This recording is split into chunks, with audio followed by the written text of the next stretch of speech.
उदालगुरि जिल्ला दुलाराय बर' फरायसा आफादनि खुंगा 50थि बोसोरारि जथुम्मानि बानजाय आफादखौ दाफुंबाय।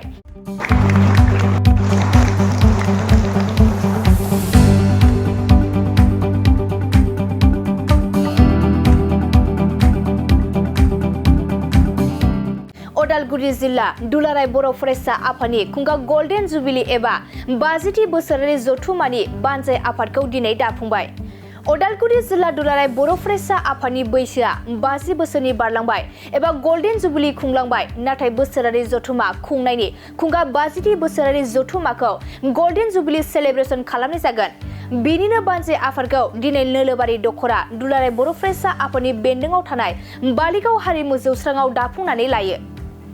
बानजाय आफादनि आफादगिरि महरै बिटिआरनि मावफुं सोद्रोमा डक्टर नीलु स्वर्गियारि, मावफुं आफादगिरि महरै दुलाराय बर' फरायसा आफादनि नेहाथारि आनन्द दैमारि आरो गाहाय लिंथुमगिरि महरै सायखं बसुमतारी बिथांमोनखौ सायख'नानै लानाय जायो। नंगौ, दिनै थांनाय उदालगुरि जिल्ला दुलाराय बर' फरायसा आफादनि 49थि जिथु एनुवेल कनभेनसन, बेनि डेलिगेट सिटिंनि गेजेरजों मोनसे थांखि हिसाबै जों लानाय जादोंमोन जे नोलोबारि दखरा दुलाराय बर' फरायसा आफादा गावसोरबो मोनसे प्रप'जेल होनाय लेखायै जे नोलोबारि दखरा दुलाराय बर' फरायसा आफादा बे 50थि बोसोरारि जथुम्माखौ खुंनो थाखाय प्रस्तुति जादों होननानै मोनसे प्रप'जेल लांनाय लेखायै बेखौनो जोङो बिथा खालामनानै दिनै नोलोबारि दखरा दुलाराय बर' फरायसा आफादनिनो सिङावहाय बिथांमोननि बानजायनायावनो नैबे बालिगामिनि जिथु गेवलां सायनासालि, बेयावहाय ओनसोलनि साफ्रोमबो मेलेमजिबि गेदेमा दैदेनगिरि, बारग' दैदेनगिरि बिथांमोननि बाहागो लानायाव जों उदालगुरि जिल्ला दुलाराय बर' फरायसा आफादनि जि 50थि बोसोरारि जथुम्मा फालिथाय बेखौ जोङो दानानै लानो हाबाय। आरो बेयावहाय जोङो चेयारमेन हिसाबै जों मोननो हादों बिटिआरनि माना गेदेर मावफुं सोद्रोमा डक्टर नीलु स्वर्गियारि बिथांखौ। गावबो बेवहाय दिनै जोंनि हांख्रायनाय लेखायै बाहागो लाफैनानै हेफाजाब होफैदों। आरो वार्किं चेयारमेन हिसाबै जोङो आनन्द दैमारि बिथांखौ जोङो मोननो हाबाय।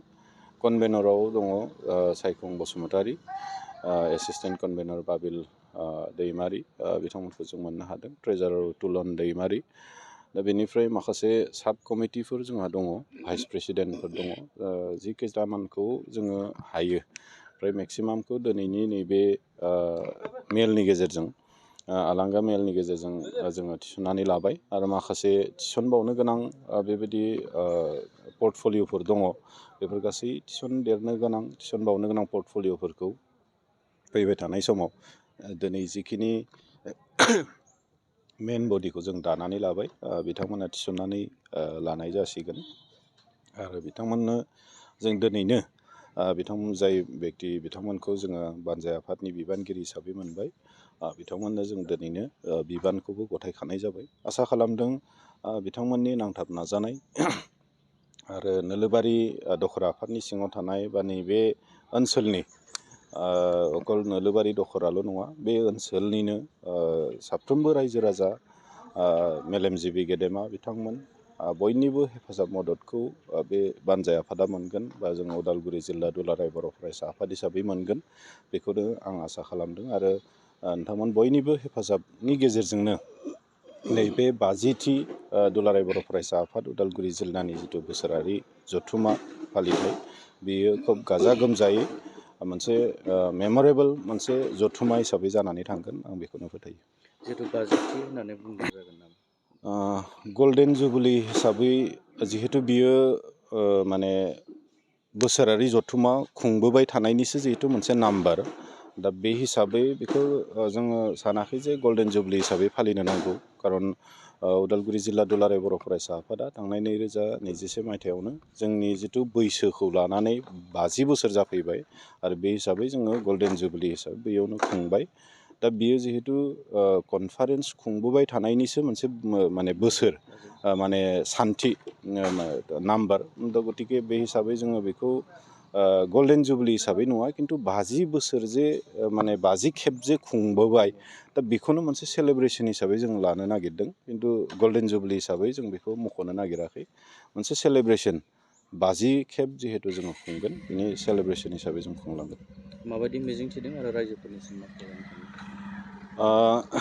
सानथामनि हाबाफारि लानानै जों खुंनो थाखाय थिग खालामदों आरो डिसेम्बर दाननिफ्राय 10 तारिखनि सिगां बे जथुम्माखौ जोङो खुंनो थाखाय एसे माने खुलुमबाय। आसलथे आं मावफुं आफादगिरि नङा, लेङाइ आफादगिरिसो। आफादगिरि महरै बिथां निलुत स्वरगियारिखौ होनाय जादों आरो मावफुं आफादगिरि हिसाबै जोंहा आनन्द दैमारि बिथांखौ होदों। बेनिफ्राय भाइस प्रेसिडेन्ट हिसाबैसो आंखौ सायख'नाय जादों आरो दा बे हिसाबै जोङो समा फैथोंसै, जों सम फैनाय मथे जोंनि ओनसोलनि रायजो राजाखौ लानानै जों जेसेबां हायो मोजां रोखोमै जाखिनि मोनसे जारिमिन हिसाबै थालाङो नामा बेबायदि मोनसे नाजानायनि गेजेरजों जों मावफुंनानै होनो नाजानोसै। बेखिनिखौ जों नाजागोन। माबायदि मिजिंथिदों, माबायदि जागोन? ओरैनोथ' जोंनि नोलोबारि ओनसोल हिसाबै जोङो बे नोलोबारि आन्सलिक कमिटि बर' फरायसा आफाद दानाया दिनैसिम बिराद गोबाव जाबाय, गोबां बोसोर जाबाय। नाथाय बेयाव जोङो जिल्ला हिसाबै जों बे रोखोम बोसोरसालिया जथुम्मा दिनैसिम खुंनो मोनाखैमोन। नाथाय देग्लाय नै दिनैनि गेजेरजों जों मोनसे बेबायदि खुंनायनि खाबुखौ मोननो हाबाय। दा बे हिसाबै जों गोजोनदों आरो आङो सानदों दुलाराय बर' फरायसा आफादनि जिल्लायानो जा बा आन्सलिकआनो जा बेबायदि मोनसे मेल खुंनो हानाया जोंनि थाखाय खाफाल गोनां आरो बेखौ जोङो मोनसे जारिमिनारि हिसाबै खुंनो हायोब्ला मोजां होननाय साननाया जों बयनावबो दं हिसाबै जोंबो बेखौ मोनसे जारिमिनारि नेरसोन हिसाबै माबायदि गालांनो हायो बे रोखोम नाजानायनि गेजेरजों जोङो मोजां रोखोमै खुंनानै आरो बे खुंनायनि माबा मोनसे नेरसोन थालाङो नामा बेखौ नाजानायनि गेजेरजों जों मावफुंनो नाजागोन। आरो आं बेखौनो खावलायगोन जे जोंनि ओनसोलाव जिहेतु जिल्लानि बोसोरसालिया जथुम्मा हिसाबै बेनि गिबि हिसाबै आं बेखौनो खावलायगोन जे नोलोबारि ओनसोलनि जेसेबां रायजो राजा दं बिथांमोनहा बे मेलखौ खुंनायाव रां रुफायानो जा बा मानसिनि मावनाय दांनायनि गेजेरजोंनो जा बा बोसोनजोंनो जा बयखौबो आङो बे मेलखौ जाफुंनायाव मदद होनो खावलायगोन आरो बोसोन होनो खावलायगोन। आं बेखिनि